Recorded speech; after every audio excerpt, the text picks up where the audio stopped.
Tears rolling down my eyes. Can't tell you how many times I cried. Can't tell you how many times I cried. Takeoff, one-third of the group Migos, is dead after a fatal shooting in Houston, Texas, according to multiple reports. Now I cannot feel the wheel. Whoa. My chest band give me chills. In the left hand of Richard Mill. Over 2 years after the death of his nephew and fellow Migos rapper Takeoff, Quavo was opening up to fans about loss, grief, and the ways Takeoff continues to motivate him.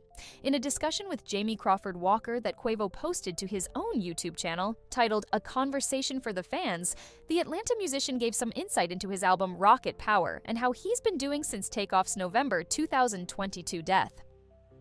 Sometimes I cry myself to sleep, and that's it. And I just know he here. I know if I can't feel him, I just know he around. He just do all type of crazy things. I don't even like calling it crazy no more. I miss him a lot and I love him, Quavo said. He knows I love him. That's what we always know. So when you see me and you see me smiling or something like that, you don't gotta never think I forgot about him or I'll forget about him. I think about him all the time. Sometimes I cry myself to sleep, and that's it. I just know he's here. If I can't feel him, I just know he's around. Takeoff was shot and killed outside the front door of a downtown bowling alley in Houston on November 1st, 2022. He was at a private party with Quavo when an altercation broke out. Quavo, who named his album after his late nephew, was not injured in the incident. "It means everything to me," Quavo said of his album title, Rocket Power. "Just being fueled by my brother, Take, and just bottling in all these emotions, all the pain, all the hard times, all the times I cried and all the times I just made music just to pull up and try to play songs and he was not there," he continued. "I'm just trying to get this fuel from above and this fuel from the sky and call it rocket power." As Quavo explained, he has a plaque featuring a photo of Takeoff in his studio, and whenever he records, he looks at his nephew's eyes. When asked in the interview if he's found a new purpose, Quavo explained that he feels like he's just floating. "I'm grown, I'm a grown man, and I just feel like I'm here for a reason. And once I get my job done, we all gotta go," he said. "I'm just here till the job is done, so I can get back with my boy." The 28-year-old musician died from penetrating gunshot wounds of head and torso into the arm, the Harris County Medical Examiner's Office ruled. Takeoff, whose real name was Kurznik Karibal, was shot dead outside the front door of a downtown bowling alley, Houston Police Chief Troy Finner confirmed during a press conference. Since the shooting, 2 people have been charged in connection to the rapper's death. 33-year-old Patrick Xavier Clark, who has been charged with murder, and 23-year-old Joshua Cameron, who is charged with felon in possession of a weapon and unlawfully carrying a weapon with a felony conviction. Meanwhile, the owners of the Houston bowling alley where the rapper was shot and killed are fighting to dismiss a $1 million lawsuit filed by the Atlanta rapper's mother. In 2023, Takeoff's mother, Titania Davenport, filed a lawsuit against the property owners of 810 Billiards and Bowling, arguing that there was a lack of security and safety precautions at the venue. The lawsuit alleges that the venue knew there was going to be an after-hours party with famous athletes, artists, and public figures, but provided no screening mechanisms, no after-hours controls or security measures, and no enforcement of rules or industry standards to deter crime against their invitees, to include Takeoff. Davenport said she was seeking damages for her pain and suffering and the loss of earning capacity after Takeoff's death.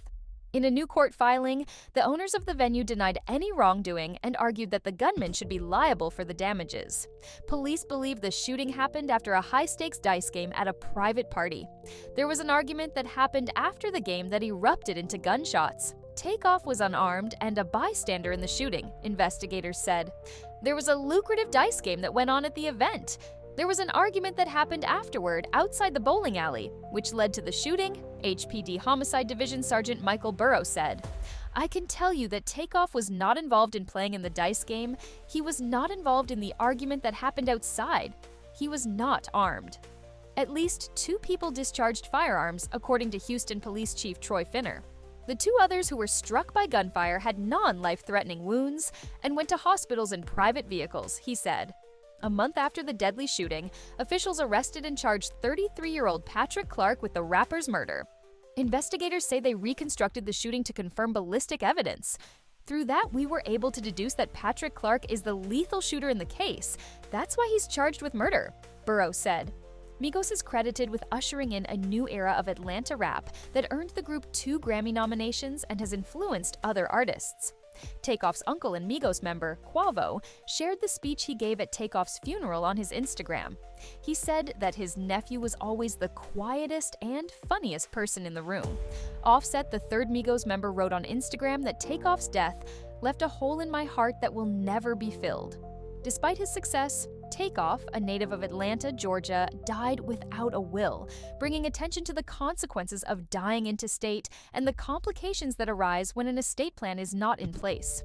The lack of a will means that Takeoff's $26 million estate, including his lucrative music catalog, residual income from record sales, property, vehicles, a wrongful death lawsuit, and other assets, is subject to Georgia's intestacy laws.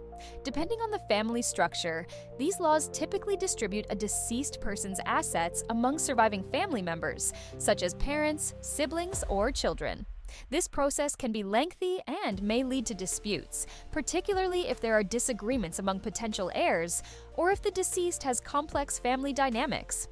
Takeoff was primarily raised by his mother, Titania Davenport, in Atlanta, with little involvement from his father, Kenneth Ball.